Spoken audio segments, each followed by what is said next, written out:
ভারতবর্ষ, তোমাকে প্রণাম করি।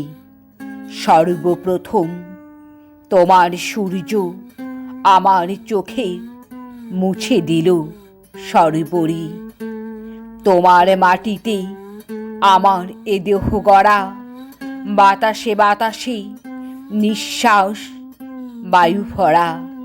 আকাশে আকাশে ওই যে নিবিড় নীল, মনের সঙ্গে অদ্ভুত উর্মিল। এখানে দিনে স্পষ্ট আলোক আসে, রাতের আকাশ অকৃপণ হাসি হাসে।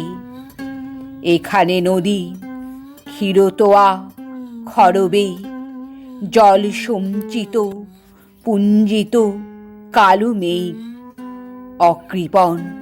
তাই এখানে উদার তুমি, ভারতবর্ষ আমার জন্মভূমি।